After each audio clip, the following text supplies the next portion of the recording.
Hello students, I am Gurshan Singh Brar. Today we will do 11th history first chapter from the beginning of time. I will do line by line Punjabi explanation of this chapter and I suggest you to open your history CBSE book before you to understand better. ਇਸ chapter ਵਿੱਚ ਮਨੁੱਖੀ ਹੋਂਦ ਦੀ ਸ਼ੁਰੂਆਤ ਬਾਰੇ ਦੱਸਿਆ ਗਿਆ ਹੈ। ਇਹ 5.6 ਮਿਲੀਅਨ ਈਅਰ ਅਗੋ ਦੀ ਗੱਲ ਹੈ ਕਿ ਮਨੁੱਖਾਂ ਵਾਂਗ ਦਿਸਣ ਵਾਲੇ ਜੀਵ ਧਰਤੀ ਉੱਤੇ ਦਿਖਾਈ ਦਿੱਤੇ। 1 ਮਿਲੀਅਨ ਵਿੱਚ 10 ਲੱਖ ਸਾਲ ਹੁੰਦੇ ਹਨ ਤੇ ਇਹ 5.6 ਮਿਲੀਅਨ ਈਅਰਸ ਪਹਿਲਾਂ ਦੀ ਗੱਲ ਹੈ। ਇਸ ਤੋਂ ਬਾਅਦ ਹੋਰ ਬਹੁਤ ਸਾਰੀਆਂ ਮਨੁੱਖ ਦੀਆਂ ਕਿਸਮਾਂ ਧਰਤੀ ਉੱਤੇ ਆਈਆਂ ਤੇ ਅਲੋਪ ਹੋ ਗਈਆਂ। ਸਾਡੇ ਨਾਲ ਮਿਲਦੇ ਜੁਲਦੇ ਮਨੁੱਖ 1,60,000 ਸਾਲ ਪਹਿਲਾਂ ਹੋਂਦ ਵਿੱਚ ਆਏ। ਇਸ ਲੰਮੇ ਸਮੇਂ ਦੇ ਮਨੁੱਖੀ ਇਤਿਹਾਸ ਦੌਰਾਨ ਮਨੁੱਖ ਅਲੱਗ-ਅਲੱਗ ਢੰਗਾਂ ਨਾਲ ਭੋਜਨ ਪ੍ਰਾਪਤ ਕਰਦੇ ਰਹੇ, ਜਿਵੇਂ ਕਿ ਸਕਵੈਂਜਿੰਗ ਹੁੰਦਾ ਹੈ ਜਿਵੇਂ ਕਿਸੇ ਮਰੇ ਹੋਏ ਜੀਵਾਂ ਦਾ ਮਾਸ ਖਾਣਾ, ਹੰਟਿੰਗ ਭਾਵ ਸ਼ਿਕਾਰ ਕਰਨਾ ਅਤੇ ਪੌਦਿਆਂ ਤੋਂ ਖਾਣ ਪੀਣ ਵਾਲੀਆਂ ਚੀਜ਼ਾਂ ਪ੍ਰਾਪਤ ਕਰਨੀਆਂ। ਉਹਨਾਂ ਨੇ ਇਹ ਵੀ ਸਿੱਖ ਲਿਆ ਸੀ ਕਿ ਪੱਥਰਾਂ ਤੋਂ ਸੰਦ ਕਿਵੇਂ ਬਣਾਏ ਜਾਂਦੇ ਹਨ ਅਤੇ ਦੂਜਿਆਂ ਨਾਲ ਕਮਿਊਨੀਕੇਟ ਭਾਵ ਗੱਲਬਾਤ ਕਿਸ ਤਰ੍ਹਾਂ ਕਰਨੀ ਹੈ। ਇੱਥੇ ਮੈਂ ਤੁਹਾਨੂੰ ਇਹ ਵੀ ਦੱਸ ਦੇਵਾਂ ਕਿ ਉਹਨਾਂ ਦੀ ਕੋਈ ਸਪੈਸ਼ਲ ਭਾਸ਼ਾ ਨਹੀਂ ਸੀ, ਬਸ ਇਸ਼ਾਰਿਆਂ ਆਦਿ ਨਾਲ ਜਾਂ ਕੋਈ ਥੋੜੀ ਬਹੁਤ ਆਵਾਜ਼ਾਂ ਜੀਆਂ ਕੱਢ ਕੇ ਉਹ ਇੱਕ ਦੂਜੇ ਨਾਲ ਸੰਚਾਰ ਕਰਦੇ ਸਨ। ਭਾਵੇਂ ਬਾਅਦ ਵਿੱਚ ਭੋਜਨ ਪ੍ਰਾਪਤ ਕਰਨ ਦੇ ਹੋਰ ਵੀ ਕਈ ਢੰਗ ਅਪਣਾਏ ਗਏ, ਪਰ ਹੰਟਿੰਗ ਗੈਦਰਿੰਗ ਕੰਟੀਨਿਊ ਹੀ ਰਹੀ। ਭਾਵੇਂ ਅੱਜ ਵੀ ਹੰਟਰ ਗੈਦਰਰਸ ਦੀਆਂ ਸੁਸਾਇਟੀ ਸੰਸਾਰ ਦੇ ਕਈ ਭਾਗਾਂ ਵਿੱਚ ਹਨ, ਪਰ ਇਹ ਕੁਝ ਨਹੀਂ ਕਿਹਾ ਜਾ ਸਕਦਾ ਕਿ ਇਹਨਾਂ ਦੇ ਰਹਿਣ ਸਹਿਣ ਤੋਂ ਅਸੀਂ ਪਾਸਟ ਦੇ ਹੰਟਰ ਗੈਦਰਰਸ ਬਾਰੇ ਕੁਝ ਜਾਣ ਸਕਦੇ ਹਾਂ। ਇਹ ਕਲੀਅਰ ਨਹੀਂ ਹੋਇਆ ਕਿ ਅੱਜ ਵੀ ਜਦੋਂ ਅਸੀਂ ਹੰਟਰ ਗੈਦਰਰਸ ਬਾਰੇ ਸੁਣਦੇ ਹਾਂ, ਬੜੇ ਇਲਾਕਿਆਂ ਦੇ ਵਿੱਚ ਕੀ ਆ, ਅੱਜ ਵੀ ਸ਼ਿਕਾਰ ਕਰਕੇ ਆਪਣਾ ਗੁਜ਼ਾਰਾ ਕਰਦੇ ਹਨ ਲੋਕ, ਪਰ ਇਹ ਗੱਲ ਕਲੀਅਰ ਨਹੀਂ ਹੈ ਕਿ ਇਹਨਾਂ ਹੰਟਰ ਗੈਦਰਰਸ ਤੋਂ ਅਸੀਂ ਅੰਦਾਜ਼ਾ ਲਗਾ ਸਕੀਏ ਕਿ ਜੋ ਪੁਰਾਣੇ ਉਸ ਸਮੇਂ ਦੇ ਹੰਟਰ ਗੈਦਰਰਸ ਹਨ, ਇਹਨਾਂ ਦੀਆਂ ਐਕਟੀਵਿਟੀਜ਼ ਇੱਕੋ ਜਿਹੀਆਂ ਹਨ। ਇਹ ਅੰਦਾਜ਼ਾ ਹਲੇ ਨਹੀਂ ਲਗਾਇਆ ਜਾ ਸਕਦਾ। ਕੁਝ ਡਿਸਕਵਰੀਜ਼ ਤੋਂ ਜੋ ਹਿਊਮਨ ਫੋਸਿਲਸ ਮਿਲੇ ਹਨ, ਖੋਜਾਂ ਤਾਂ ਚੱਲ ਹੀ ਰਹੀਆਂ, ਜੋ ਹਿਊਮਨ ਫੋਸਿਲਸ ਮਿਲੇ ਹਨ, ਹਿਊਮਨ ਫੋਸਿਲਸ ਬਾਰੇ ਤੁਹਾਨੂੰ ਮੈਂ ਦੱਸ ਦੇਵਾਂ। ਫੋਸਿਲਸ ਕੀ ਹੁੰਦੇ ਆ? ਬਹੁਤ ਪੁਰਾਣੇ ਪਲਾਂਟਸ, ਐਨੀਮਲਸ ਜਾਂ ਮਨੁੱਖਾਂ ਦੀ ਰਹਿੰਦ ਖੂੰਹਦ ਨੂੰ ਕਹਿੰਦੇ ਹਨ, ਜੋ ਸਮਾਂ ਪਾ ਕੇ ਪੱਥਰ ਦਾ ਰੂਪ ਧਾਰਨ ਕਰ ਗਏ। ਇਹਨਾਂ ਦੇ ਵਿੱਚ ਕੁਝ ਇਸ ਤਰ੍ਹਾਂ ਦੇ ਕੋਈ ਕੈਮੀਕਲ ਪ੍ਰੋਸੈਸ ਹੋਏ ਕਿ ਇਹ ਪੂਰੀ ਤਰ੍ਹਾਂ ਗਲੇ ਸੜੇ ਨਹੀਂ, ਤੇ ਇਹ ਕੀ ਆ, ਪੱਥਰਾਟ ਰੂਪ ਹੀ ਧਾਰਨ ਕਰ ਗਏ। ਇਹ ਅਕਸਰ ਚਟਾਨਾਂ ਵਗੈਰਾ ਵਿੱਚ ਦੱਬੇ ਰਹੇ ਤੇ ਲੱਖਾਂ ਸਾਲਾਂ ਵਿੱਚ ਇਹ ਪੱਥਰ ਬਣੇ। ਜੋ ਖੋਜਾਂ ਹੋਈਆਂ ਇਹਨਾਂ ਫੋਸਿਲਸ ਬਾਰੇ ਅਤੇ ਸਟੋਨ ਟੂਲਸ ਜੋ ਮਿਲੇ ਹਨ ਉਹਨਾਂ ਬਾਰੇ, ਅਤੇ ਕੇਵ ਪੇਂਟਿੰਗਸ ਮਿਲੀਆਂ ਹਨ, ਭਾਵ ਜੋ ਗੁਫਾਵਾਂ ਵਿੱਚ ਜੋ ਪੇਂਟਿੰਗਸ ਕੀਤੀਆਂ ਹੋਈਆਂ ਮਿਲੀਆਂ ਹਨ, ਪੁਰਾਣੀਆਂ ਗੁਫਾਵਾਂ ਮਿਲੀਆਂ ਉਹਨਾਂ ਵਿੱਚ ਪੇਂਟਿੰਗਸ ਮਿਲੀਆਂ ਕੀਤੀਆਂ ਹੋਈਆਂ, ਇਹ ਵੀ ਸਾਡੀ ਅਰਲੀ ਹਿਊਮਨ ਹਿਸਟਰੀ ਜਾਣਨ ਵਿੱਚ ਮਦਦ ਕਰਦੀਆਂ ਹਨ। ਇਸ ਇਕੱਲੀ ਚੀਜ਼ ਦੀ ਖੋਜ ਦਾ ਆਪਣਾ ਹੀ ਇਤਿਹਾਸ ਹੈ, ਚਾਹੇ ਉਹ ਪੇਂਟਿੰਗਸ ਹੋਣ ਜਾਂ ਹਿਊਮਨ ਫੋਸਿਲਸ ਵਗੈਰਾ, ਸਟੋਨ ਟੂਲਸ ਹੋਣ, ਇਹਨਾਂ ਸਾਰੀਆਂ ਚੀਜ਼ਾਂ ਦਾ ਆਪਣਾ ਇੱਕ ਇਤਿਹਾਸ ਹੈ। ਜਦ ਸ਼ੁਰੂਆਤ ਵਿੱਚ ਇਹਨਾਂ ਦੀਆਂ ਖੋਜਾਂ ਕੀਤੀਆਂ ਗਈਆਂ ਤਾਂ ਬਹੁਤੇ ਸਕਾਲਰਸ ਭਾਵ ਵਿਦਵਾਨਾਂ ਨੇ ਇਹ ਮੰਨਣ ਤੋਂ ਇਨਕਾਰ ਕਰ ਦਿੱਤਾ ਕਿ ਇਹ ਰਿਮੇਨਸ, ਇਹ ਰਹਿੰਦ ਖੂੰਹਦ ਅਰਲੀ ਹਿਊਮਨਸ ਦੀ ਹੈ। ਉਹ ਇਸ ਗੱਲ ਲਈ ਵੀ ਉਲਝਣ ਵਿੱਚ ਸਨ ਕਿ ਅਰਲੀ ਹਿਊਮਨਸ ਸਟੋਨ ਟੂਲਸ ਜਾਂ ਪੇਂਟ ਬਣਾ ਸਕਦੇ ਸਨ। ਕਾਫੀ ਲੰਮੇ ਸਮੇਂ ਬਾਅਦ ਇਹਨਾਂ ਖੋਜਾਂ ਦਾ ਮਹੱਤਵ ਸਮਝਿਆ ਗਿਆ। ਮਨੁੱਖੀ ਹੋਣ ਦੇ ਸਬੂਤ ਸਾਨੂੰ ਫੋਸਿਲਸ ਤੋਂ ਮਿਲਦੇ ਹਨ। ਜੋ ਮਨੁੱਖ ਹੁਣ ਅਲੋਪ ਹੋ ਚੁੱਕੇ ਹਨ, ਇਹਨਾਂ ਦੇ ਫੋਸਿਲਸ ਤੋਂ ਸਾਨੂੰ ਕੀ ਹੈ, ਮਨੁੱਖੀ ਹੋਣ ਦੇ ਸਬੂਤ ਮਿਲਦੇ ਹਨ। ਇਹ ਫੋਸਿਲਸ ਕਿੰਨੇ ਪੁਰਾਣੇ ਹਨ? ਇਹ ਜਾਂ ਤਾਂ ਡਾਇਰੈਕਟ ਕੈਮੀਕਲ ਐਨਾਲਿਸਿਸ ਕਰਕੇ ਪਤਾ ਲਗਾਇਆ ਜਾ ਸਕਦਾ ਹੈ, ਜਾਂ ਜਿਸ ਥਾਂ ਤੋਂ ਇਹ ਮਿਲੇ ਹਨ ਉਹ ਚਟਾਨ ਕਿੰਨੀ ਪੁਰਾਣੀ ਹੈ, ਇਸ ਗੱਲ ਤੋਂ ਪਤਾ ਲੱਗ ਸਕਦਾ ਹੈ। ਜਦ ਇੱਕ ਵਾਰ ਇਹ ਪਤਾ ਲੱਗ ਜਾਵੇ ਕਿ ਇਹ ਫੋਸਿਲ ਕਿੰਨੇ ਪੁਰਾਣੇ ਹਨ, ਤਾਂ ਹਿਊਮਨ ਉਤਪਤੀ ਬਾਰੇ ਜਾਣਨ ਵਿੱਚ ਇੱਕ ਲੜੀ ਜਿਹੀ ਬਣ ਜਾਂਦੀ ਹੈ। ਇੱਕ ਲੜੀ ਬਣ ਜਾਂਦੀ ਹੈ ਕਿ ਕਿਹੜਾ ਫੋਸਿਲ ਕਿੰਨਾ ਪੁਰਾਣਾ ਹੈ, ਉਸ ਤੋਂ ਬਾਅਦ ਜੋ ਮਿਲਿਆ ਇਹ ਕਿੰਨਾ ਪੁਰਾਣਾ ਹੈ, ਫਿਰ ਇੱਕ ਲੜੀ ਬਣ ਜਾਂਦੀ ਹੈ। ਜਦ ਇਹੋ ਜਿਹੀਆਂ ਖੋਜਾਂ ਲਗਭਗ 200 ਸਾਲ ਪਹਿਲਾਂ ਕੀਤੀਆਂ ਗਈਆਂ ਤਾਂ ਬਹੁਤੇ ਵਿਦਵਾਨ ਇਹ ਨਹੀਂ ਮੰਨ ਰਹੇ ਸਨ ਕਿ ਇਹ ਚੀਜ਼ਾਂ ਜੋ ਮਿਲੀਆਂ ਹਨ, ਜਿਵੇਂ ਕਿ ਸਟੋਨ ਟੂਲਸ, ਪੇਂਟਿੰਗਸ ਵਗੈਰਾ, ਇਹ ਅਰਲੀ ਹਿਊਮਨਸ ਨਾਲ ਸੰਬੰਧਿਤ ਹਨ। ਇਹ ਵਿਰੋਧ ਉਹ ਇਸ ਲਈ ਕਰ ਰਹੇ ਸਨ ਕਿ ਉਹਨਾਂ ਦਾ ਵਿਸ਼ਵਾਸ ਸੀ ਕਿ ਮਨੁੱਖ ਗੋਡ ਦੀ ਰਚਨਾ ਹੈ ਤੇ ਇਹ ਗੱਲ ਉਹ ਬਾਈਬਲ ਦੀ ਉਦਾਹਰਨ ਦੇ ਕੇ ਕਹਿੰਦੇ ਸਨ, ਕਿਉਂਕਿ ਬਾਈਬਲ ਵਿੱਚ ਇਹ ਇੱਕ ਕੋਟੇਸ਼ਨ ਆਉਂਦੀ ਹੈ ਕਿ ਮਨੁੱਖ ਨੂੰ ਕੀ ਹੈ, ਗੋਡ ਨੇ ਹੀ ਬਣਾਇਆ ਹੈ। ਉਦਾਹਰਨ ਦੇ ਤੌਰ ਤੇ ਅਗਸਤ 1856 ਵਿੱਚ ਕੁਝ ਵਰਕਮੈਨ ਜੋ ਕਿ ਚੂਨਾ ਪੱਥਰ ਦੀ ਖੋਜ ਕਰ ਰਹੇ ਸਨ ਲਾਈਮਸਟੋਨ ਦੀ ਨੀਐਂਡਰ ਵੈਲੀ ਵਿੱਚ। ਇਹ ਇੱਕ ਸੁਰੰਗ ਹੈ ਜਰਮਨ ਸਿਟੀ ਦੇ ਨੇੜੇ ਡੁਜ਼ਲਡੋਰਫ ਵਿੱਚ। ਉਹਨਾਂ ਨੂੰ ਇੱਕ ਖੋਪੜੀ ਤੇ ਕੁਝ ਟੁਕੜੇ ਮਨੁੱਖੀ ਪਿੰਜਰ ਦੇ ਮਿਲੇ। ਇਹ ਕਾਰਲ ਫੋਰਰॉट ਨੂੰ ਦੇ ਦਿੱਤੇ ਗਏ, ਜੋ ਕਿ ਇੱਕ ਲੋਕਲ ਸਕੂਲ ਮਾਸਟਰ ਸਨ ਤੇ ਨੈਚੁਰਲ ਹਿਸਟੋਰੀਅਨ ਵੀ ਸਨ, ਜਿਨ੍ਹਾਂ ਨੇ ਇਹ ਮਹਿਸੂਸ ਕੀਤਾ ਕਿ ਇਹ ਮਾਡਰਨ ਹਿਊਮਨ ਨਾਲ ਬਿਲੋਂਗ ਨਹੀਂ ਕਰਦੇ ਸਨ। ਫਿਰ ਉਹਨਾਂ ਨੇ ਉਸ ਖੋਪੜੀ ਦਾ ਇੱਕ ਪਲਾਸਟਰ ਕਾਸਟ ਬਣਾਇਆ ਤੇ ਇਹ ਹਰਮਨ ਸਕਾਫੁਸੈਨ ਨੂੰ ਭੇਜ ਦਿੱਤਾ, ਜੋ ਕਿ ਐਨਾਟਮੀ ਦੇ ਪ੍ਰੋਫੈਸਰ ਸਨ ਬੌਨ ਯੂਨੀਵਰਸਿਟੀ ਵਿੱਚ। ਅਗਲੇ ਸਾਲ ਉਹਨਾਂ ਨੇ ਇਕੱਠੇ ਮਿਲ ਕੇ ਇੱਕ ਪੇਪਰ ਛਪਵਾਇਆ, ਜਿਸ ਵਿੱਚ ਉਹਨਾਂ ਨੇ ਦੱਸਿਆ ਕਿ ਇਹ ਖੋਪੜੀ ਇੱਕ ਅਜਿਹੇ ਮਨੁੱਖ ਨਾਲ ਸੰਬੰਧਿਤ ਹੈ ਜੋ ਅੱਜ ਕੱਲ੍ਹ ਨਹੀਂ ਹੁੰਦੇ ਤੇ ਜੋ ਅਲੋਪ ਹੋ ਚੁੱਕੇ ਹਨ। ਉਸ ਸਮੇਂ ਸਕਾਲਰਸ ਨੇ ਇਹ ਸਵੀਕਾਰ ਨਾ ਕੀਤਾ ਤੇ ਇਸ ਤੋਂ ਉਲਟ ਇਹ ਕਹਿ ਦਿੱਤਾ ਕਿ ਖੋਪੜੀ ਹੁਣ ਦੇ ਸਮੇਂ ਦੇ ਕਿਸੇ ਮਨੁੱਖ ਦੀ ਹੈ। 24 ਨਵੰਬਰ 1859 ਨੂੰ ਜਦ ਚਾਰਲਸ ਡਾਰਵਿਨ ਦੀ ਇੱਕ book on the origin of species ਛਪੀ, ਇਸਨੇ ਇੱਕ ਇਤਿਹਾਸ ਸਿਰਜ ਦਿੱਤਾ। ਸਾਰੀਆਂ 1250 ਕਾਪੀਜ਼ ਪਹਿਲੇ ਪ੍ਰਿੰਟ ਦੀਆਂ ਉਸੇ ਦਿਨ ਹੀ ਵਿਕ ਗਈਆਂ। ਡਾਰਵਿਨ ਨੇ ਬੁੱਕ ਵਿੱਚ ਇਹ ਦਾਅਵਾ ਕੀਤਾ ਕਿ ਮਨੁੱਖ ਜਾਨਵਰਾਂ ਤੋਂ ਉਤਪਤ ਹੋਏ ਸਨ ਬਹੁਤ ਸਾਲ ਪਹਿਲਾਂ। The story of human evolution part A, the precursors of modern human being. Precursors ਕੌਣ ਹੁੰਦੇ ਆ? ਪੁਰਖੇ, ਸਾਡੇ ਜੋ ਪੂਰਵਜ ਹੁੰਦੇ ਆ। ਆਫ ਮਾਡਰਨ ਹਿਊਮਨ ਬੀਇੰਗ, ਇਹ ਪੁਆਇੰਟ ਕਰਨ ਜਾ ਰਹੇ ਆ, ਭਾਵ ਜੋ ਸਾਡੇ ਪੁਰਖੇ ਰਹੇ ਹੋਣਗੇ, ਸਾਡੇ ਫੋਰਫਾਦਰਸ ਰਹੇ ਹੋਣਗੇ, ਉਹਨਾਂ ਦੀ ਗੱਲ ਇਹ ਹੋ ਰਹੀ ਹੈ। Look at these 4 skulls. ਇਹ ਜੋ ਤੁਸੀਂ ਤਸਵੀਰ ਵਿੱਚ ਦੇਖ ਰਹੇ ਹੋ ਨਾ, ਆਪਣੀ ਬੁੱਕ ਦੇ 4 ਖੋਪੜੀਆਂ ਦਿੱਤੀਆਂ ਹੋਈਆਂ ਹਨ, ਇਹਨਾਂ ਵੱਲ ਧਿਆਨ ਨਾਲ ਦੇਖੋ। ਹੁਣ ਇਹ ਤੁਹਾਨੂੰ 4 ਸਕਲਸ ਦਿੱਤੇ ਗਏ ਹਨ।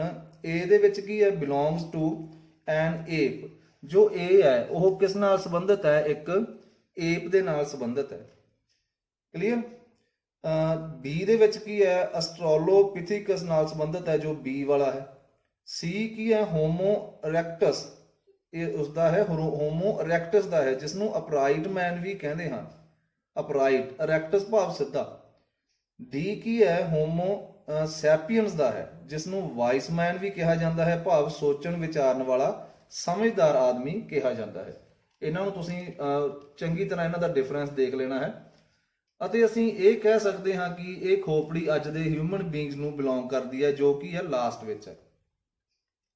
ਹੁਣ ਇਹ ਜੋ ਤਸਵੀਰਾਂ ਖੋਪੜੀਆਂ ਦੀਆਂ ਦਿੱਤੀਆਂ ਗਈਆਂ ਹਨ, ਉਹਨਾਂ ਦੇ ਆਧਾਰ ਤੇ ਤੁਸੀਂ ਦੱਸਣਾ ਹੈ ਕਿ ਕੀ ਸਿਮਿਲੈਰਿਟੀਜ਼ ਹਨ ਤੇ ਕੀ ਡਿਸਸਿਮਿਲੈਰਿਟੀਜ਼ ਹਨ, ਤੇ ਨਾਲ ਹੀ ਇਹਨਾਂ ਦੇ ਸਿਰ, ਦੰਦ ਤੇ ਜੁਬਾੜਿਆਂ ਬਾਰੇ ਵੀ ਦੇਖ ਕੇ ਤੁਸੀਂ ਫਰਕ ਦੱਸਣਾ ਹੈ।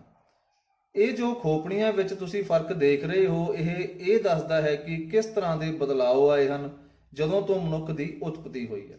ਮਨੁੱਖੀ ਉਤਪਤੀ ਦੀ ਕਹਾਣੀ ਕਾਫੀ ਲੰਮੀ ਹੈ ਤੇ ਕਾਫੀ ਗੁੰਝਲਦਾਰ ਵੀ ਹੈ। ਬਹੁਤ ਸਾਰੇ ਇਹੋ ਜਿਹੇ ਪ੍ਰਸ਼ਨ ਹਨ ਜਿਨ੍ਹਾਂ ਦੇ ਉੱਤਰ ਨਹੀਂ ਮਿਲ ਸਕੇ, ਤੇ ਜਦ ਕੋਈ ਨਵਾਂ ਡਾਟਾ ਭਾਵ ਨਵੀਂ ਖੋਜ ਸਾਹਮਣੇ ਆਉਂਦੀ ਹੈ ਤਾਂ ਜੋ ਪਹਿਲਾਂ ਖੋਜਾਂ ਕੀਤੀਆਂ ਗਈਆਂ ਹੁੰਦੀਆਂ ਹਨ, ਕਈ ਵਾਰ ਉਹਨਾਂ ਨੂੰ ਫਿਰ ਰਿਵਾਈਜ਼ ਕਰਨਾ ਪੈਂਦਾ ਹੈ, ਉਹਨਾਂ ਵਿੱਚ ਕੁਝ ਬਦਲਾਅ ਕਰਨੇ ਪੈਂਦੇ ਹਨ। ਚਲੋ ਇਸੇ ਤਰ੍ਹਾਂ ਦੀਆਂ ਕੁਝ ਡਿਵੈਲਪਮੈਂਟਸ ਅਤੇ ਇੰਪਲੀਕੇਸ਼ਨਸ ਨੂੰ ਧਿਆਨ ਨਾਲ ਪੜ੍ਹਦੇ ਹਾਂ। ਇੱਥੇ ਇਹ ਸੰਭਵ ਹੈ ਕਿ ਅਸੀਂ ਜੋ ਖੋਜ ਕਰ ਰਹੇ ਹਾਂ ਮਨੁੱਖੀ ਉਤਪਤੀ ਦੀ, ਇਹ ਸਮਾਂ ਹੈ 36 ਅਤੇ 24 MYA ਮਿਲੀਅਨ ਈਅਰਸ ਅਗੋ, ਲੱਖਾਂ ਸਾਲ ਪਹਿਲਾਂ ਦੀ ਗੱਲਾਂ ਇਹ। ਸਾਨੂੰ ਕਦੇ ਇਹ ਵੀ ਲੱਗਦਾ ਹੈ ਕਿ ਇੰਨੇ ਲੰਮੇ ਸਮੇਂ ਦੀ ਪ੍ਰੋਪਰ ਜਾਣਕਾਰੀ ਪ੍ਰਾਪਤ ਕਰਨਾ ਔਖਾ ਵੀ ਹੈ। ਹੁਣ ਇੱਥੇ ਇੱਕ ਉਦਾਹਰਨ ਦੇ ਕੇ ਆਪਾਂ ਨੂੰ ਸਮਝਾਇਆ ਗਿਆ ਹੈ ਕਿ ਮੰਨ ਲਓ ਜੇਕਰ ਤੁਹਾਡੀ ਬੁੱਕ ਦਾ ਇੱਕ ਪੇਜ 10,000 ਸਾਲਾਂ ਦਾ ਇਤਿਹਾਸ ਦੱਸ ਰਿਹਾ ਹੈ, ਇਹ ਵੀ ਕਾਫੀ ਲੰਮਾ ਸਮਾਂ ਹੋ ਗਿਆ ਨਾ। ਜੇਕਰ 10 ਪੇਜ ਹੋਣ ਤਾਂ ਉਹ 1 ਲੱਖ ਸਾਲ ਦਾ ਇਤਿਹਾਸ ਦੱਸਣਗੇ, ਤੇ 100 ਪੇਜ ਤਾਂ 1 ਮਿਲੀਅਨ ਭਾਵ 10 ਲੱਖ ਸਾਲਾਂ ਦੇ ਇਤਿਹਾਸ ਦੇ ਬਰਾਬਰ ਹੋ ਜਾਣਗੇ। ਇਹ ਆਪਾਂ ਨੂੰ ਇੱਕ ਐਗਜ਼ਾਮਪਲ ਦੇ ਕੇ ਦਿਖਾਇਆ ਵੀ ਅਸੀਂ ਕਿੰਨੇ ਲੰਮੇ ਇਤਿਹਾਸ ਦੀ ਗੱਲ ਕਰ ਰਹੇ ਹਾਂ ਹੁਣ। ਕਲੀਅਰ? ਹੁਣ ਸੋਚਣ ਦੀ ਗੱਲ ਹੈ ਕਿ ਜੇਕਰ ਤੁਸੀਂ ਇਤਿਹਾਸ ਸਮਝਣਾ ਹੈ 36 ਮਿਲੀਅਨ ਸਾਲਾਂ ਦਾ, ਤਾਂ ਸਮਝ ਲਓ ਕਿ ਤੁਹਾਨੂੰ ਇੱਕ ਬੁੱਕ ਦੇ ਦਿੱਤੀ ਗਈ ਹੈ ਜੋ ਕਿ 3600 ਪੇਜਸ ਲੰਮੀ ਹੈ। ਇਹ ਉਹ ਸਮਾਂ ਸੀ ਜਦ ਪਿਰਾਮਿਡਸ, ਜੋ ਕਿ ਇੱਕ ਮੈਮਲਸ ਦੀ ਕੈਟਾਗਰੀ ਸੀ, ਮੈਮਲਸ ਹੁੰਦੇ ਆ ਥਣਧਾਰੀ ਜੀਵ, ਏਸ਼ੀਆ ਤੇ ਅਫਰੀਕਾ ਵਿੱਚ ਐਮਰਜ ਹੋਈ।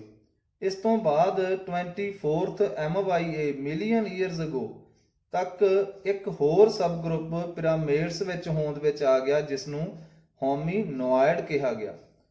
ਇਹਨਾਂ ਹੋਮੀਨੋਇਡਸ ਵਿੱਚ ਏਪਸ ਆਉਂਦੇ ਸੀ ਤੇ ਇਸ ਤੋਂ ਕਾਫੀ ਲੰਮਾ ਸਮਾਂ ਬਾਅਦ ਲਗਭਗ 5th to 6th MYA ਵਿੱਚ ਸਾਨੂੰ ਪਹਿਲੇ ਹੋਮੀਨਿਡਸ ਦਾ ਸਬੂਤ ਮਿਲਦਾ ਹੈ, ਜਿੱਥੇ ਅਸੀਂ ਇਹ ਕਹਿੰਦੇ ਹਾਂ ਕਿ ਹੋਮੀਨਿਡਸ ਹੋਮੀਨੋਇਡਸ ਵਿੱਚੋਂ ਨਿਕਲੇ ਹਨ। ਇਹਨਾਂ ਵਿੱਚ ਕਾਫੀ ਕਾਮਨ ਫੀਚਰਸ ਵੀ ਹਨ ਤੇ ਕਾਫੀ ਡਿਫਰੈਂਸਸ ਵੀ ਹਨ।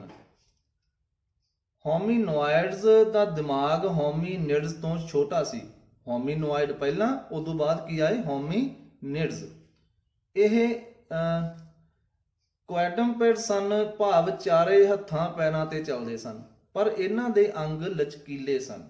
ਕਿਸ ਦੇ? ਹੋਮੀਨੋਇਡਸ ਦੇ ਹੱਥ ਪੈਰ ਲਚਕੀਲੇ ਸਨ, ਚਾਰੇ ਹੱਥਾਂ ਪੈਰਾਂ ਤੇ ਇਹ ਚੱਲਦੇ ਸਨ। ਇਹਨਾਂ ਦੀ ਤੁਲਨਾ ਵਿੱਚ ਹੋਮੀਨਿਡਸ ਦਾ ਸਰੀਰ ਢਾਂਚਾ ਜੋ ਸੀ ਉਹ ਸਿੱਧਾ ਸੀ ਅਤੇ ਇਹ ਬਾਈਪੈਡਲ ਲੋਕੋਮੋਸ਼ਨ ਵਾਲੇ ਸਨ, ਭਾਵ ਦੋ ਪੈਰਾਂ ਤੇ ਚੱਲਦੇ ਸਨ। ਇਸੇ ਤਰ੍ਹਾਂ ਉਹਨਾਂ ਦੇ ਹੱਥਾਂ ਦੀ ਬਣਾਵਟ ਵਿੱਚ ਵੀ ਕਾਫੀ ਫਰਕ ਸੀ ਤੇ ਜੋ ਉਹਨਾਂ ਨੇ ਟੂਲਸ ਬਣਾਏ ਉਹ ਵੀ ਕਾਫੀ ਡਿਫਰੈਂਟ ਸਨ ਤੇ ਉਹਨਾਂ ਦੀ ਵਰਤੋਂ ਦੇ ਢੰਗ ਵੀ ਡਿਫਰੈਂਟ ਸਨ। ਕਿਸ ਤਰ੍ਹਾਂ ਦੇ ਉਹਨਾਂ ਨੇ ਟੂਲ ਬਣਾਏ ਤੇ ਉਹਨਾਂ ਦਾ ਮਹੱਤਵ, ਇਸ ਬਾਰੇ ਅਸੀਂ ਬਾਅਦ ਵਿੱਚ ਪੜਾਂਗੇ। ਦੋ ਲਾਈਨਾਂ ਦਾ ਇੱਕ ਇਹੋ ਜਿਹਾ ਸਬੂਤ ਮਿਲਦਾ ਹੈ ਜਿਸ ਤੋਂ ਇਹ ਪਤਾ ਲੱਗਦਾ ਹੈ ਕਿ ਹੋਮੀਨਿਡਸ ਦੀ ਉਤਪਤੀ ਅਫਰੀਕਾ ਵਿੱਚ ਹੋਈ। ਪਹਿਲੀ ਗੱਲ ਇਹ ਕਿ ਇਹ ਇੱਕ ਅਫਰੀਕਨ ਏਪਸ ਦਾ ਇੱਕ ਗਰੁੱਪ ਹੈ ਜੋ ਕਿ ਹੋਮੀਨਿਡਸ ਨਾਲ ਕਲੋਜ਼ਲੀ ਰਿਲੇਟਡ ਹੈ। ਦੂਸਰਾ, ਜੋ ਸ਼ੁਰੂਆਤੀ ਹੋਮੀਨਿਡਸ ਦੇ ਫੋਸਿਲਸ ਜੋ ਆਸਟ੍ਰਾਲੋਪਿਥੀਕਸ ਨਾਲ ਸੰਬੰਧਿਤ ਹੈ, ਉਹ ਈਸਟ ਅਫਰੀਕਾ ਵਿੱਚ ਅਤੇ ਇਹ 5th to 6th MYA ਤੋਂ ਪਹਿਲਾਂ ਦਾ ਹੈ। ਇਸ ਤੋਂ ਉਲਟ ਜੋ ਫੋਸਿਲਸ ਅਫਰੀਕਾ ਤੋਂ ਬਾਹਰ ਤੋਂ ਮਿਲੇ ਹਨ, ਉਹ ਕੀ ਹੈ? 1.8 MYA ਤੋਂ ਜ਼ਿਆਦਾ ਪੁਰਾਣੇ ਨਹੀਂ ਹਨ। ਉਸ ਤੋਂ ਅੱਗੇ ਦਾ ਇਵੈਲੂਏਸ਼ਨ ਆਫ ਦਾ ਹੈਂਡ, ਹੱਥ ਦੀ ਉਤਪਤੀ। ਕਲੀਅਰ? ਜੋ ਤੁਸੀਂ ਹੱਥ ਦੀਆਂ ਪਿਕਚਰਸ ਆਪਣੀ ਬੁੱਕ ਤੇ ਵੇਖ ਰਹੇ ਹੋ ਨਾ, ਇਹ ਦੇਖੋ, ਇਹ ਕੀ ਸ਼ੋ ਕਰ ਰਿਹਾ ਹੈ? ਸਹੀ ਗ੍ਰਿਪ, ਜੋ ਚਿੰਪੈਂਜੀ ਦੀ ਸਹੀ ਗ੍ਰਿਪ ਇਹ ਕਿਸ ਤਰ੍ਹਾਂ ਹੁੰਦੀ ਹੈ ਹੱਥ ਦੀ, ਉਹ ਸ਼ੋ ਕਰ ਰਿਹਾ ਹੈ। ਬੀ ਸ਼ੋ ਕਰ ਰਿਹਾ ਹੈ ਪਾਵਰ ਗ੍ਰਿਪ ਹਿਊਮਨ ਹੈਂਡ ਦੀ, ਤੇ ਸੀ ਸ਼ੋ ਕਰ ਰਿਹਾ ਹੈ ਕਿ ਹੋਮੀਨਿਡਸ ਦੇ ਹੱਥ ਦੀ ਪਕੜ ਕਿਹੋ ਜਿਹੀ ਸੀ। ਇਸ ਤਰ੍ਹਾਂ ਜੋ ਪਾਵਰ ਗ੍ਰਿਪ ਹੈ ਜੋ ਕਿ ਬੀ ਵਿੱਚ ਹੈ, ਇਹ ਸ਼ੋ ਕਰਦਾ ਹੈ ਕਿ ਜੋ ਪ੍ਰੀਸੀਸ਼ਨ ਗ੍ਰਿਪ ਸੀ ਜੋ ਏ ਵਿੱਚ ਹੈ ਉਹ ਪਿੱਛੇ ਰਹਿ ਗਈ ਸੀ। ਹੁਣ ਜੇਕਰ ਤੁਸੀਂ ਕੰਪੇਅਰ ਕਰਦੇ ਹੋ ਪ੍ਰੀਸੀਸ਼ਨ ਗ੍ਰਿਪ ਜੋ ਕਿ ਚਿੰਪੈਂਜੀ ਦਾ ਸੀ ਤੇ ਹਿਊਮਨ ਹੈਂਡ, ਇਹਨਾਂ ਨੂੰ ਤੁਸੀਂ ਕੰਪੇਅਰ ਕਰਦੇ ਹੋ ਤਾਂ ਤੁਸੀਂ ਦੇਖੋ ਤਾਂ ਤੁਸੀਂ ਇਹਨਾਂ ਵਿੱਚ ਫਰਕ ਵੀ ਕਲੀਅਰ ਹੀ ਦੇਖ ਸਕਦੇ ਹੋ। ਹੁਣ ਇੱਕ ਲਿਸਟ ਬਣਾਓ ਉਹਨਾਂ ਚੀਜ਼ਾਂ ਦੀ ਕਿ ਜਦ ਤੁਸੀਂ ਪ੍ਰੀਸੀਸ਼ਨ ਗ੍ਰਿਪ ਦਾ ਇਸਤੇਮਾਲ ਕਰਦੇ ਹੋ ਤਾਂ ਕੀ ਹੁੰਦਾ ਹੈ ਅਤੇ ਉਹ ਕਿਹੜੀਆਂ ਚੀਜ਼ਾਂ ਹਨ ਜਦ ਤੁਸੀਂ ਪਾਵਰ ਗ੍ਰਿਪ ਦਾ ਯੂਜ਼ ਕਰਦੇ ਹੋ ਤਾਂ ਇਸਤੇਮਾਲ ਕਰਦੇ ਹੋ। ਹੋਮੀਨਿਡਸ ਇੱਕ ਪਰਿਵਾਰ ਨੂੰ ਬਿਲੋਂਗ ਕਰਦੇ ਹਨ ਜਿਸ ਨੂੰ ਕਹਿੰਦੇ ਹਨ ਹੋਮੀਨੋਇਡੀ। ਇਸ ਵਿੱਚ ਸਾਰੇ ਦੇ ਸਾਰੇ ਹਿਊਮਨ ਬੀਇੰਗਸ ਆ ਜਾਂਦੇ ਹਨ। ਕੀ ਕਹਿੰਦੇ ਹਨ ਇਸ ਨੂੰ? ਹੋਮੀਨਾਇਡੀ।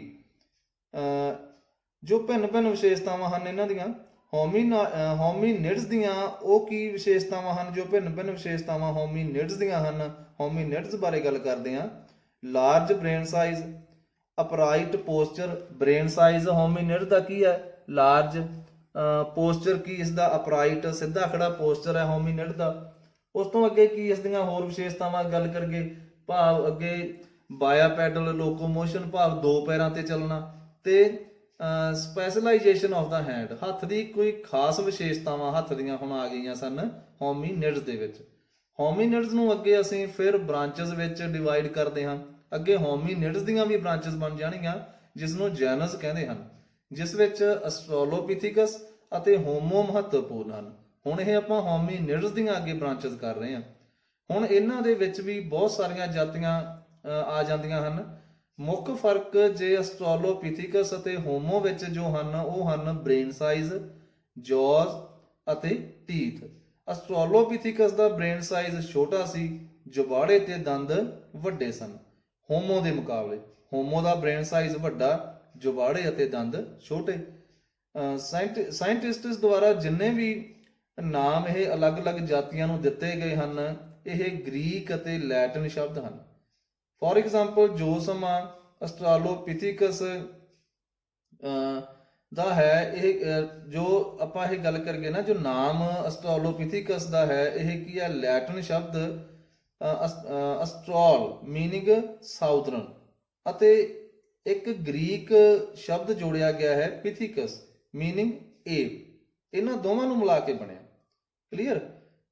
ਇਹ ਨਾਮ ਇਸ ਲਈ ਦਿੱਤਾ ਗਿਆ ਕਿਉਂਕਿ ਉਹਨਾਂ ਵਿੱਚ ਬਹੁਤ ਸਾਰੀਆਂ ਇਹੋ ਜਿਹੀਆਂ ਕੁਆਲਿਟੀ ਸਨ ਜੋ ਏਪ ਦੀਆਂ ਹੁੰਦੀਆਂ ਹਨ। ਜਿਵੇਂ ਕਿ ਹੋਮੋ ਦੀ ਤੁਲਨਾ ਵਿੱਚ ਸਮਾਲ ਬ੍ਰੇਨ ਸਾਈਜ਼। ਹੁਣ ਹੋਮੋ ਦੀ ਤੁਲਨਾ ਵਿੱਚ ਜੇਕਰ ਆਪਾਂ ਆਸਟ੍ਰਲੋਪੀਥੀਕਸ ਦੀ ਗੱਲ ਕਰੀਏ ਆਸਟ੍ਰਲੋਪੀਥੀਕਸ ਦਾ ਬ੍ਰੇਨ ਸਾਈਜ਼ ਛੋਟਾ ਸੀ, ਹੋਮੋ ਦਾ ਬ੍ਰੇਨ ਸਾਈਜ਼ ਵੱਡਾ ਸੀ। ਕਲੀਅਰ। ਉਸ ਤੋਂ ਅੱਗੇ ਲਾਰਜ ਬੈਕ ਟੀਥ, ਆਸਟ੍ਰਲੋਪੀਥੀਕਸ ਦੇ ਦੰਦ ਵੀ ਵੱਡੇ, ਹੋਮੋ ਦੇ ਦੰਦ ਛੋਟੇ, ਤੇ ਲਿਮਟਡ ਹੱਥਾਂ ਦੀ ਪਕੜ। ਠੀਕ ਹੈ। ਆਸਟ੍ਰਲੋਪੀਥੀਕਸ ਦੇ ਹੱਥਾਂ ਦੀ ਪਕੜ ਲਿਮਟਡ ਤੇ ਜੋ ਹੋਮੋ ਦੇ ਹੱਥਾਂ ਦੀ ਪਕੜ ਉਸ ਤੋਂ ਹੋਰ ਚੰਗੀ ਹੋ ਗਈ। ਉਹ ਸਿੱਧੇ ਖੜੇ ਹੋ ਕੇ ਵੀ ਨਹੀਂ ਚੱਲਦੇ ਸਨ।